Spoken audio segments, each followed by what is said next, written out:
बिस्मिल्लाहिर्रहमानिर्रहीम अस्सलामुअलैकुम। एपिसोड के शुरुआत में हम देखते हैं कि कराजा बुरसा में शहजादे अलाउद्दीन की कब्र पे खड़े होकर दुआ मांग रहा होता है। फिर दिलावर आगा से पूछता है, क्या आपने तमाम बीज बो दिए हैं दिलावर आगा? चाहे मौसम गर्म हो या सर्द, मुराद खान अपने शहजादे की कब्र पर फूल खिलते देखना चाहते हैं। तो दिलावर आगा कहते हैं, कराजा साहब फिक्र ना करें, आप भी नरगिसी फूल और सुंबल तमाम जानदार चीजें हैं, वक्त से पहले वो जमीन से बाहर नहीं आते। आपको ये देखना चाहिए कि ये कब खिलेंगे। इस लम्हे मुराद खान वहाँ पे आते हैं तो दिलावर आगा कराजा से पूछते हैं, क्या ये यहाँ अक्सर आते हैं? जवाब में कराजा कहता है, बेटे का खोना एक बहुत बड़ा दर्द है। शहजादे अलाउद्दीन के दर्द के बाद इन्होंने तख्त छोड़ दिया। ये आते हैं, अक्सर आते हैं। मुराद खान कब्र के पास आकर गमगीन हो जाते हैं। फिर कराजा को वहाँ पे देखकर कहते हैं, तुम्हें दारुल हुकूमत की तरफ निकल जाना चाहिए था। मुझे समझ नहीं आ रही कि तुम यहाँ क्या कर रहे हो। तो कराजा हैरानगी से कहता है, माफ कीजिएगा, मैं समझा नहीं। इस पर मुराद खान कहते हैं, मैंने तुम्हें खत पहुँचाने के लिए बोला था, तुम यहाँ क्या कर रहे हो? जवाब में कराजा कहता है, मुझे तो कोई खत मौसूल नहीं हुआ सुल्तान, मैं नहीं जानता। ये सुनकर मुराद खान को बहुत गुस्सा आता है और वो हलीमा हलीमा पुकारते हैं। नाज़रीन, इसके बाद हम जंगल में देखते हैं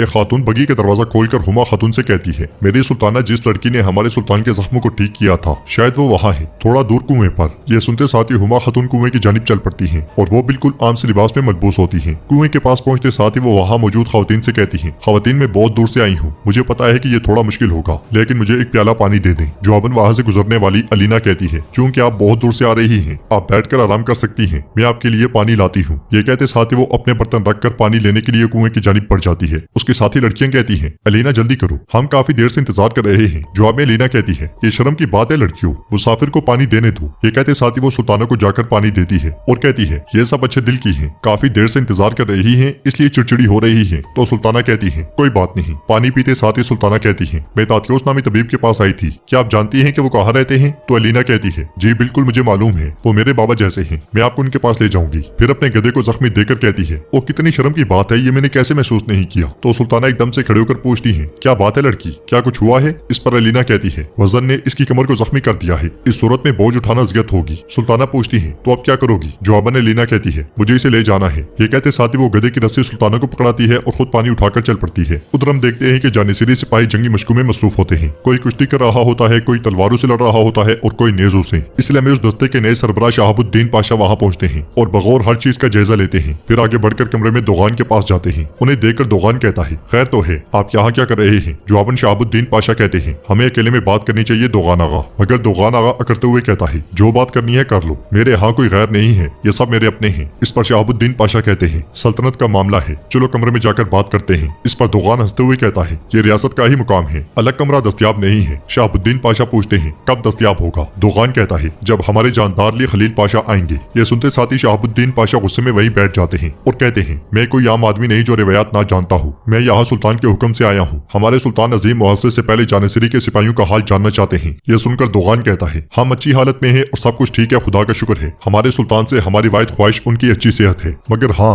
अगर कोई मसला होता है तो हम राज हर उस शख्स को नहीं बताते जो बगैर इजाजत इस दरवाजे से दाखिल होता है। हम अपने मसले जानदार खलील पाशा को बताते हैं, जिनके आबाओ अजदाद का खून ये लश्कर बनाने में शामिल है। उसकी बातें सुनकर शहाबुद्दीन पाशा को बहुत गुस्सा आता है। दूसरी तरफ बुरसा में हलीमा खातून अहमद के पास बैठी होती है। इसलिए में मुराद खान शदीद गुस्से में वहाँ आते हैं और कहते हैं, जो खत हमने पायतख्त को भेजा था वो कहा है हलीमा? तो हलीमा खड़े होकर कहती है, पायतख्त को नहीं, हुमा खातून को। इस पर मुराद खान गुस्से से कहते हैं, खातून, तुम्हारी जुर्रत कैसे हुई मेरे मामलात में बोलने की? तो हलीमा खातून कहती है, मेरे सुल्तान, आपकी वजह से आपने अपना बेटा खो दिया और सल्तनत को छोड़ दिया, सिर्फ मैं ही थी जिसने आपको सहारा दिया। जवाबन मुराद खान कहते हैं, मैंने तुम्हें मजबूर नहीं किया था। हलीमा खातून कहती है, आप जिसकी हसरत में मरे जा रहे हैं वो हुमा आपके लिए अपने सुल्तान बेटे को कभी नहीं छोड़ सकती। तो मुराद खान कहते हैं, आप हसद करती हैं, आप गैर मुनसिफाना काम करती हैं। मगर हलीमा खातून कहती हैं, आपको मैंने एक शहजादा दिया है ताकि वो आपके इंतहाई दुखी दिनों में कायम रहे। मुराद खान कहते हैं, तुम भी माँ हो, वो भी माँ है। वो मासूम औरत मेरे अलाउद्दीन की माँ बनी जबकि उसका अपना बेटा भी था। हलीमा खातून पूछती है, मुराद, आप मुझे कब देखेंगे? आपको कब एहसास होगा कि मैं आपके इर्द गिर्द जलकर राख हो रही हूँ? मुराद खान कहते हैं, शहजादे ने जो जहर अपने पीछे छुपा कर फेंका था वो काफी था, अपना सामान जमा करके अपने बाबा के घर लौट जाओ,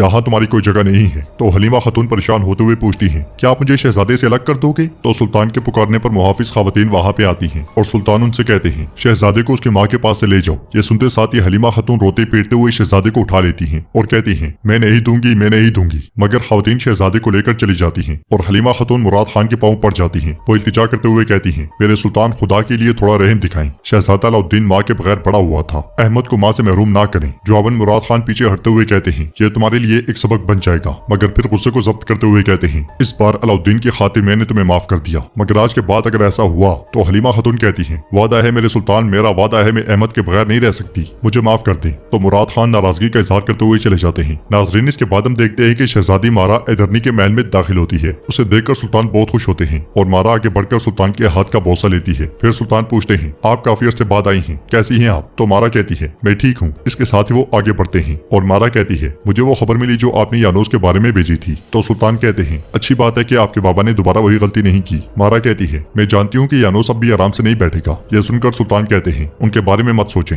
आपका सफर कैसा रहा? जवाबन मारा कहती है, सफर अच्छा रहा सुल्तान। फिर सुल्तान कहते हैं, हमने अपने वालिद को नहीं बताया कि हमारी वालदा अब ठीक है, आप कितना अरसा रहेंगी? इस पर मारा कहती है, मैं कुछ दिन यहाँ रुकूंगी, फिर मुझे बोरसा जाना है। आप तो जानते हैं कि हलीमा खातून आराम से नहीं बैठेंगी। यह सुनकर सुल्तान कहते हैं, मेरी वालिदा बहुत खुश होंगी कि आप आई हैं। मारा कहती है, क्या वाकई? वो कहाँ है? इसके साथ ही वो दोनों आगे बढ़ जाते हैं। उधर जंगल में सुल्ताना गधे की रस्सी पकड़े हुए एलिना के साथ आगे बढ़ रही होती है और कहती है, क्या आप जानवर की पीठ के दूसरे हिस्से को जहाँ कोई जख्म नहीं है वहाँ बोझ नहीं लाद सकती? तो एलिना कहती है, हरगिज नहीं, ये खुदा की खामोश मखलूक है जो हमारे सुपुर्द हैं। इन्हें अगर तकलीफ होती है तो ये कह नहीं सकते। इनकी तकलीफ का एहसास ना करना अमानत में खयानत करना है। इस पर सुल्ताना कहती है, तुम ठीक कह रही हो बेटी, खुदा की तरफ से दी गई हर जान कीमती है, थोड़ा आराम कर लो, थक गई होगी। पानी रखने के बाद एलिना कुछ जड़ी बूटियां इकट्ठी करने लग जाती है। फिर सुल्ताना से कहती है, अगर आप इसका पानी निकाल कर लगाएंगी तो जानवर के जख्मों के लिए अच्छा होगा। सुल्ताना कहती है, मैं तुम्हें कहती हूँ कि बैठकर आराम करो और तुम अपने लिए एक नया काम देखती हो। माशाल्लाह, तुम जड़ी बूटियों के बारे में अच्छी तरह जानती हो। इसके अलावा मैंने उस बहादुर का जख्म देखा जिसका तुमने कल आधी रात इलाज किया था। यह सुनते साथ ही एलिना चौंक जाती है और कहती है, आपको कैसे मालूम हुआ कि वहाँ कल रात कौन आया था खानम? जवाबन सुल्ताना कहती है, क्योंकि वो मेरा बेटा है। यह सुनते साथ ही एलिना अदब से खड़ी हो जाती है और कहती है, माफ कीजिएगा वादा सुल्ताना, मैं नहीं जानती थी कि आप कौन हैं। इसके साथ ही वो गधे की रस्सी लेने लगती है तो सुल्ताना कहती है, तुम अपने काम में माहिर हो, मुअद्दब हो और हमदर्द हो। अगर तुम चाहो तो मैं तुम्हें पाए तख्त ले जाना चाहती हूँ। एलिना कहती है, बहुत शुक्रिया, लेकिन मुझ पर तबीब साहब के बहुत से हुकूक हैं। आपकी पेशकश बड़ी नेमत है, लेकिन मैं उन्हें नहीं छोड़ सकती।